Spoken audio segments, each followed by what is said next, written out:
नमस्कार, मैं हूं पवन त्यागी।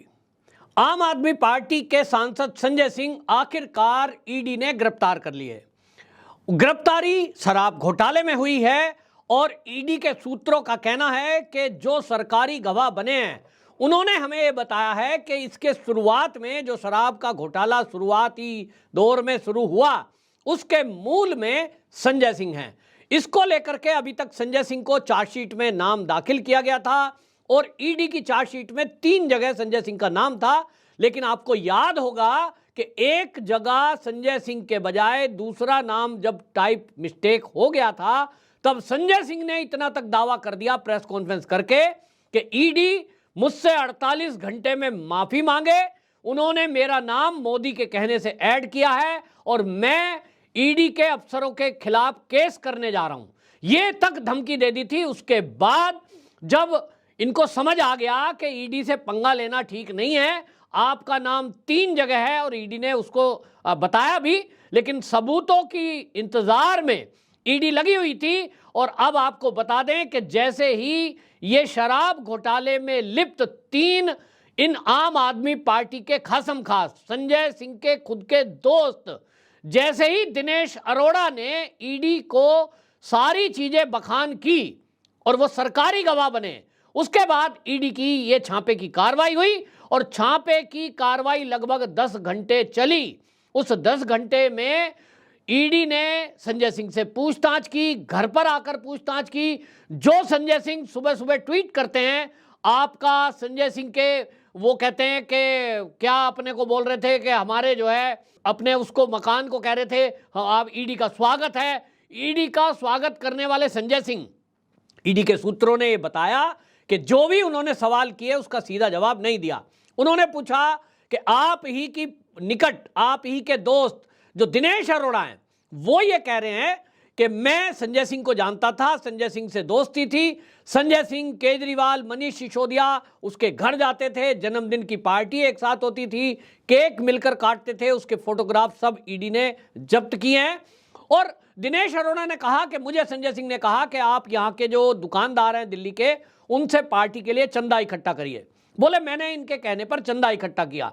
उसके बाद इन्होंने कहा कि यहां हम एक नई आबकारी नीति ला रहे हैं और उस नीति में हम जो शराब कारोबारी हैं उनका बेनिफिट बढ़ा देंगे, 5 से बढ़ाकर उसको 12% कर देंगे, लेकिन ये जो एक्स्ट्रा कमीशन हम बढ़ा रहे हैं इसमें से हिस्सा हमें भी चाहिए। और इसके बाद बोलते हैं दिनेश अरोड़ा ने कुछ लोगों से कांटेक्ट किया, दुकानदारों से चंदा लिया, उसमें से कुछ चंदा पार्टी को दिया, कुछ चुनाव के खर्चे में खर्च हुआ और दिनेश अरोड़ा का कहना यह है कि उसमें से कुछ पैसा संजय सिंह को दिया गया।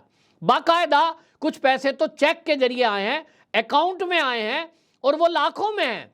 उसी पर ईडी पूछताछ कर रही थी कि आप ये कह रहे हो कि मैं आबकारी नीति में कहीं नहीं हूं, लेकिन दिनेश अरोड़ा जो आप ही का दोस्त, आप ही की पार्टी का निकट है, इतना निकट के जो केजरीवाल हैं, मनीष सिसोदिया हैं, वो उसके जन्मदिन में घर पर इकट्ठे होते हैं, मिलकर केक काट रहे हैं। इसी से आप अंदाजा लगाइए कि वो कितना आम आदमी पार्टी का खास था। मतलब आप ये नहीं कह सकते कि जी ये बीजेपी ने आरोप लगाया है, ये तो जी फर्जी है, आप ही का दोस्त है।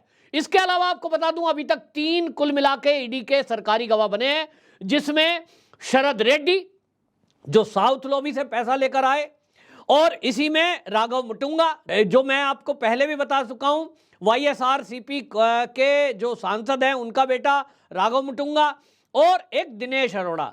ये जो 3 गवाह बने हैं, इन 3 गवाहों ने बाकायदा सीबीआई की कोर्ट में ये एप्लीकेशन दी कि भाई हमारा कोई दोष नहीं है, हम तो सरकारी गवाह बनने को तैयार हैं। हमने तो संजय सिंह और मनीष सिसोदिया के कहने से अपने दोस्तों से पैसे इकट्ठे किए, क्योंकि इन्होंने कहा था कि हम ऐसी आबकारी नीति ला रहे हैं जिसमें दोनों का फायदा होगा, हमारा भी फायदा, आपका भी फायदा। और इसके बाद हमने लोगों से कांटेक्ट किया, भाई किसको जो है होलसेल का ठेका लेना है हमसे कांटेक्ट करें, हम आपका फायदा करा रहे हैं। और उसकी एवज में हमने पैसे इकट्ठे किए। जहां साउथ लॉबी में पैसे इकट्ठे करने में राघव मुटुंगा और आपको बताएं उसमें शरद रेड्डी, वो 2 नाम शामिल थे, वहीं दिल्ली के दिनेश अरोड़ा जो व्यापारी हैं, उन्होंने भी कह दिया साहब मैंने तो इनके कहने से चंदा इकट्ठा किया दुकानदारों से और वो पैसे मैंने कुछ अकाउंट में भी इनको दिए हैं, कुछ कैश भी ला कर दिए हैं। ये जब सारे सबूत, तारीख, समय के अनुसार दिनेश अरोड़ा और राघव मुटुंगा और आपको शरद रेड्डी, इन्होंने जब ईडी को दे दिया, उसके बाद ईडी ने इस मामले में पहले तहकीकात की, बैंक की डिटेल खंगाली, उसके बाद किस डेट में किस तारीख में बताया गया वो चीजें रिकॉर्ड में पता की कि उनकी लोकेशन क्या आ रही थी, उस समय ये संजय सिंह की लोकेशन क्या थी। तो अपने आप को सबसे कट्टर ईमानदार बताने वाली पार्टी का सच आज की डेट में ईडी के सूत्रों की माने तो ये खुलासा हो गया है कि अब इसमें शुरुआत में संजय सिंह थे, और जो संजय सिंह ईडी पर केस करने की बात कर रहे थे कि मैं केस कर दूंगा, मेरा नाम जबरदस्ती डाला गया है, आपने देखा होगा कई बार प्रेस कॉन्फ्रेंस की है, और ये सारे आम आदमी पार्टी के नेता, आज केजरीवाल जी एक प्रेस कॉन्फ्रेंस करते हैं, फिर जो है आतिशी मारलेना एक प्रेस कॉन्फ्रेंस करती है, फिर मीडिया में राघव चड्ढा बोलते हैं और क्या बोल रहे हैं, मोदी जी डर गए हैं, 5 राज्य के चुनाव है, वहां ये हार रहे हैं। अरे भाई, वहां के चुनाव में आम आदमी पार्टी कहीं दिखती है क्या?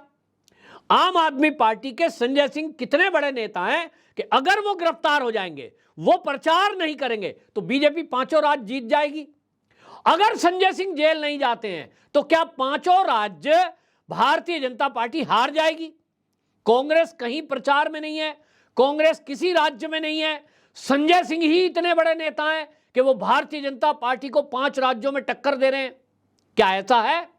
निश्चित रूप से नहीं है। क्या आम आदमी पार्टी जिन 5 राज्य में चुनाव हो रहा है वहां कहीं वो ताकत में है, इस ताकत में कि वो भारतीय जनता पार्टी को हरा सकती है? कौन से आप देखिए, ये 5 राज्य गिनवा रहे हैं, आप बता दीजिए क्या छत्तीसगढ़ में आम आदमी पार्टी बीजेपी को टक्कर दे रही है? निश्चित रूप से नहीं। किसी से भी पूछिए कहेगा बीजेपी और कांग्रेस में टक्कर है। मध्य प्रदेश और राजस्थान में तो सरकार ही बीजेपी की बनने जा रही है, वहां तो तीसरे और चौथे नंबर पर भी नहीं है, लेकिन इनका बहाना केवल एक वही है जो विपक्षी पार्टियों का बहाना अक्सर होता है। लेकिन अब ईडी के सूत्र जो कह रहे हैं कि देखिए हमारे पास सरकारी गवाह हैं और अब वो कोर्ट में प्रस्तुत किए जाएंगे, जितना भी ये नेता बोल लें इनके पास एक सवाल का उत्तर नहीं है। केजरीवाल जी कह रहे हैं, राघव चड्ढा जी कह रहे हैं, सौरभ भारद्वाज जी कह रहे हैं कि इन्होंने हमारे पास 1000 बार रेड कर दी। हर बार बोलते हैं साहब, इनको 1.5 साल हो गया ये कहते हुए कि घोटाला शराब में हुआ है, जबकि एक भी सबूत नहीं मिला। पत्रकार पलटकर ये नहीं पूछते कि केजरीवाल जी, राघव चड्ढा जी, सौरभ भारद्वाज जी, आप जो ये बोल रहे हो कि एक भी सबूत नहीं मिला, गिरफ्तारी फर्जी है, तो भैया सुप्रीम कोर्ट तक में आप पहुंचे, सुप्रीम कोर्ट में केस चल रहा है, वहां आपने जज साहब को क्यों नहीं बताया? क्या जज साहब बिना सबूत देखे जमानत याचिका रद्द कर देते हैं? भाई जज साहब भी तो देखते होंगे, क्योंकि आपके वकील तो अभिषेक मनु सिंघवी हैं। अभिषेक मनु सिंघवी जैसे बड़े वकील जो देश के नंबर 1 नंबर 2 के वकीलों में जाने जाते हैं, वैसा वकील क्या पूरी ताकत नहीं लगाता होगा? कोर्ट में जज को समझाने की कोशिश नहीं करते होंगे कि भैया ये जो आपने पकड़ रखे हैं सत्येंद्र जैन, मनीष सिसोदिया, ये तो फर्जी पकड़ रखे हैं, इनके खिलाफ तो कोई आरोप ही नहीं है, शराब घोटाला तो कुछ है ही नहीं, ये तो फर्जी है। क्या ये नहीं कहा होगा? निश्चित रूप से कहा है।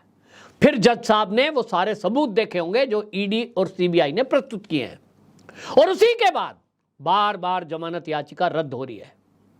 इसका मतलब आम आदमी पार्टी के नेता जनता में भ्रम और झूठ फैला रहे हैं, जनता को यह बताने की कोशिश कर रहे हैं कि हम कट्टर ईमानदार हैं ही, हमने कोई घोटाला नहीं किया, जबकि इनके पास इस बात का कोई जवाब नहीं है। असल में पत्रकार क्यों नहीं पूछते ये मुझे बताने की जरूरत नहीं है, लेकिन पत्रकार नहीं पूछते पलटकर कि साहब आप ये कह रहे हो कि कोई सबूत नहीं है, कोई घोटाला नहीं है, सब फर्जी है, तो सुप्रीम कोर्ट में आपकी सुनवाई क्यों नहीं हो रही? जमानत मिली क्यों नहीं अभी तक? इसका कोई उत्तर इनके पास नहीं है, और इसलिए देश को समझने की आवश्यकता है।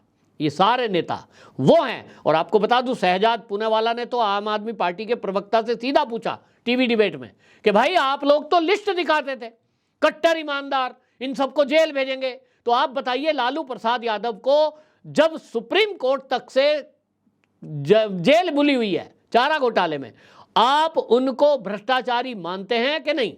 इस पर कोई जवाब नहीं दिया जा रहा, मौन हो जाते हैं। तो आप सब मिल गए, और अब मिल गए हैं तो अब चिंता ना करें, संजय सिंह की भी अब मुसीबत, जेल में चले गए हैं। और निश्चित मानिए कि जिस तरह से सत्येंद्र जैन को लगभग 2 साल होने को आया, मनीष सिसोदिया जी को लगभग 1 साल होने को आया।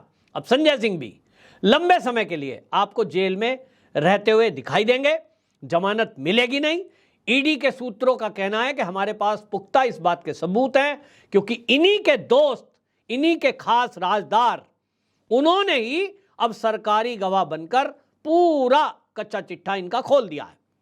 तो ईडी को अब काम आसान हो गया। उन्होंने कहा कि भाई हम अभी तक इसलिए हाथ नहीं डाल रहे थे क्योंकि हमारे पास उस तरह का कोई सबूत नहीं था कि कोई व्यक्ति यह बताए कितने पैसे कब और कहां दिए। ये देने वाले बोलते और वो नहीं बोल रहे थे, अब बोल गए हैं। बोल गए तो अब हमारे को कुछ करना नहीं है, जज के सामने ले जाकर के गवाहों को प्रस्तुत कर देंगे। तीनों गवाह खड़े होंगे और वो बताएंगे कि हमने इतने पैसे वहां दिए, संजय सिंह के कहने से हमने ये चंदा किया, किस किस से किया ये भी बता दिया गया है। जितने उद्योगपति ने दिल्ली में ये पैसे दिए हैं, ये भी सूत्र बता रहे हैं कि वो पूरी लिस्ट, पूरी मनी ट्रेल वो ईडी के पास है। तो ईडी का कानून सख्त है ही है। अब आप देखेंगे कि ये जेल में रहेंगे और जो Sanjay Singh welcome to my home ED को कर रहे थे, जो चुनौती दे रहे थे, हिम्मत है तो ईडी में मुझे गिरफ्तार करे, हिम्मत है तो मेरे घर आए, इस तरह की बातें कर रहे थे, उन्हीं के घर के बाहर आम आदमी पार्टी के कार्यकर्ता ईडी की जो अफसर आए थे उनको गिरफ्तार करके ले जा रहे थे, उनकी गाड़ी के आगे लेट गए। पुलिस को धारा 144 लगानी पड़ी है, क्योंकि सूत्रों की माने तो ये खबर मिल रही है कि ये पंजाब और बाकी प्रांतों से आम आदमी पार्टी के कार्यकर्ताओं को बुला रहे हैं और दिल्ली में बुलाकर हंगामा काटने की तैयारी की जा रही है। इसलिए दिल्ली पुलिस अलर्ट मोड पर है, पूरे बॉर्डर पर अलर्ट कर दिया गया है। दिल्ली पुलिस को गाड़ियों की चेकिंग की जा रही है और यह देखा जा रहा है कि दिल्ली का माहौल खराब करने के लिए ये लोग ना आए। जबकि दिल्ली पुलिस के सूत्र ये कह रहे हैं कि हमें जानकारी मिली है कि आम आदमी पार्टी के लोग ये मैसेज वायरल कर रहे हैं कि कल बड़ा जोरदार प्रदर्शन, धरना इन्हें करना है। अब उसकी तैयारी क्यों, सवाल ये भी है कि जब आप कह रहे हो कि हमने कोई गलती ही नहीं करी, दिल्ली पुलिस में कोई, दिल्ली में शराब घोटाला हुआ ही नहीं है, तो कल को कोर्ट में पेश होंगे और आपके पास अभिषेक मनु सिंह भी हैं, आपके पास कपिल सिब्बल जैसे वकील भी आपके लिए खड़े हो जाएंगे। आप सुप्रीम कोर्ट सीधे जाइए और कहिए जी 2 आदमी हमारे पहले पकड़े हुए हैं, वो भी फर्जी हैं, और एक संजय सिंह सांसद हैं, ये भी फर्जी पकड़े हैं। तो सुप्रीम कोर्ट आपकी सुनवाई करेगा और सुप्रीम कोर्ट तो वो है जहां किसी की नहीं चलती। भाई चाहे मोदी जी हो चाहे अमित शाह, आप देख रहे हैं सरकार के कई फैसले सुप्रीम कोर्ट ने पलट दिए और दिल्ली का ही फैसला जो केजरीवाल जी का था वो भी पलट दिया। जो केजरीवाल जी लाए थे ट्रांसफर पोस्टिंग और ये सब जो चल रहा था लड़ाई झगड़ा, उसमें आपने देखा ना कि जिस तरह से एलजी को अधिकार की बात दी जा रही थी, सुप्रीम कोर्ट ने तो दिल्ली सरकार के फेवर में ही दिया कि अधिकारियों के ट्रांसफर पोस्टिंग ये दिल्ली सरकार का है। ये बता रहा है कि सुप्रीम कोर्ट में सरकार की नहीं चलती।